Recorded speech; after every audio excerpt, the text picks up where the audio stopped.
1893, a time of contrasts. Horse-drawn carriages and gas lamps coexist with electric lights and architectural marvels in Chicago, a city rivaling ancient Rome's grandeur.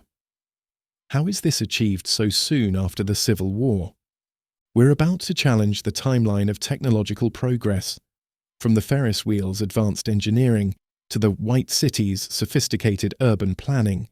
We'll examine evidence suggesting the world's Columbian Exposition might be more than a leap forward. Could these grand structures be whispers from an ancient past? Are you ready to reconsider what you know about late 19th century capabilities? As we peel back layers of history, questions stir that might upend everything we thought we knew about progress. But as we look closer, the story doesn't quite add up. Picture the marshy ground around Lake Michigan, a swampy landscape that hardly seems fit for construction. Imagine over 200 massive buildings suddenly appearing, rivaling the grandeur of ancient Rome.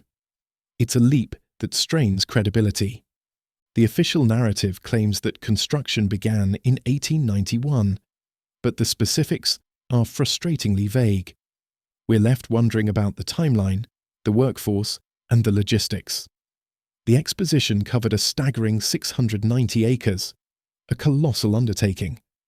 How many workers would it take to build something of this size in such a short time? The absence of concrete records, payrolls, work schedules, logistics reports is puzzling. To say the least, Chicago's winters are notoriously harsh, with temperatures hovering around 2 degrees Celsius for 4 long months. Did construction really continue through December to March? The timeline suggests it must have, but the practicality of such an undertaking in freezing conditions is questionable at best. How did they manage to keep working when the ground was frozen solid? The construction photos we're shown fail to capture the sheer scale of what was supposedly being built. Where are the scenes of thousands of workers swarming over half-finished structures? Where's the evidence of the massive earthworks needed to prepare the swampy ground? The Ferris Wheel, a centerpiece of the exposition, presents its own set of mysteries. Designed by George Washington Gale Ferris Jr., it was an engineering marvel for its time. But how was such an advanced structure assembled with the technology of the 1890s? The lack of documentation on its construction is striking. Even more perplexing are the exposition's waterways and bridges. Creating these features would have required heavy machinery and resources that simply weren't commonplace in that era. How did they manage to reshape the landscape so dramatically without the tools we'd expect for such a task? As we step back and look at the bigger picture, the official narrative of the world's Columbian Exposition's construction seems increasingly implausible. The timeline doesn't match the result. The resources required don't align with what was available. The documentation we'd expect from such a massive project is conspicuously absent. As we turn our gaze to the buildings themselves, we're confronted with a sight that defies explanation. These structures, supposedly temporary and hastily constructed, bear the hallmarks of permanence and antiquity. How do we reconcile what we're told with what we see? The buildings stand as timeless relics, seeming to defy the simple narrative of temporary showpieces. Intricate Greco-Roman architectural styles adorn these edifices, with massive stone foundations, complex domes, and ornate sculptures, whispering tales of a bygone era. It's as if ancient echoes resonate in modern stone, plucked from the heart of Rome and placed in 19th century Chicago. But how is this achieved in a matter of months? The landscaping surrounding these grand structures compounds our bewilderment. Full-growth trees and established gardens don't spring up overnight. It's like finding a centuries-old forest in a freshly ploughed field. The official narrative of a swiftly constructed white city crumbles when faced with such evidence. We are told that millions flocked to this architectural wonder, yet the photographic evidence tells a different story. Images from the fair show sparse crowds wandering through vast empty spaces. The disconnect between the reported attendance and the visual record is striking. Were these grand structures built for a different purpose, a different time? On one side, we see ornate exteriors that speak of permanence and historical significance. On the other, industrial interiors clash jarringly with this facade. This peculiar juxtaposition suggests these buildings may have been repurposed rather than built specifically for the exposition. But repurposed from what and when? The sheer scale of these structures further compounds our skepticism. Some reportedly cover up to 1 million square feet. In the marshy conditions of the 1890s, Chicago, how was this feat of engineering accomplished? The construction process would have required significant heavy machinery and labour, yet documentation of this monumental effort is conspicuously absent. We're left grappling with a paradox. On one hand, we have the official narrative of a temporary, white city constructed in record time.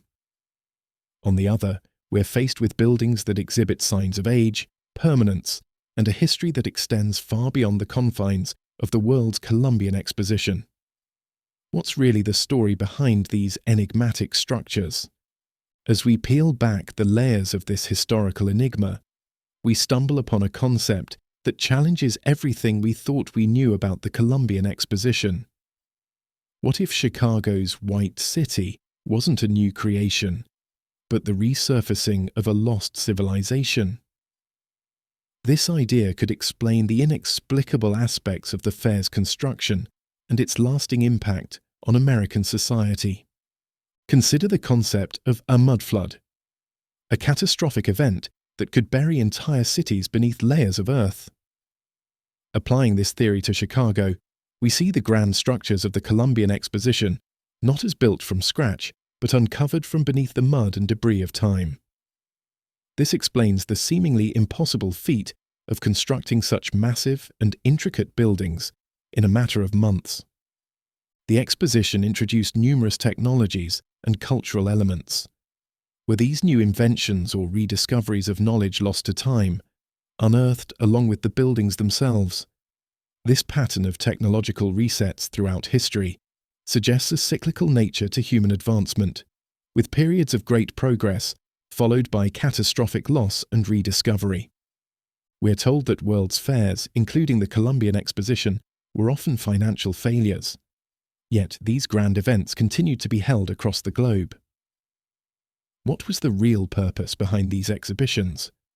Could they have been orchestrated to disseminate advanced knowledge and cultural norms from a lost civilization, slowly reintroducing them to a society that had forgotten its own past? The sheer scale of the buildings at the exposition, with some reportedly covering over 1 million square feet, suggests permanence rather than transience. It's as if these buildings were always meant to endure, their foundations reaching deep into Chicago's marshy soil and into the annals of a hidden history. The narrative surrounding the construction of the fair often lacks substantial evidence. We are told of a miraculous feat of engineering and organization, yet when we look closer, the details become fuzzy. Many claim that the buildings were not built, but rather modified or repurposed from older structures. This raises questions about the historical record and what truths might be concealed within its pages. As we consider these possibilities, we see echoes of this asset in other world's fairs of the era. It appears to be a global phenomenon, a coordinated effort to reshape society on a grand scale. The Columbian Exposition, far from being an isolated event, might be evidence of a greater historical anomaly, one that spans continents and challenges our understanding of human history. As we conclude our journey through the enigma of the 1893 Columbian Exposition, recent excavations beneath the Obama Center site have unearthed fragments from the fair, challenging our accepted narrative. The White City stands as a monument to historical ambiguity, compelling us to reconsider the layers of history in our own locales. What secrets lie beneath your footsteps? The Columbian Exposition's remnants, still emerging after more than a century. Bridge myth and history. As we ponder the true nature of this White City, we're left to question: how much of our accepted history is truly as we're told?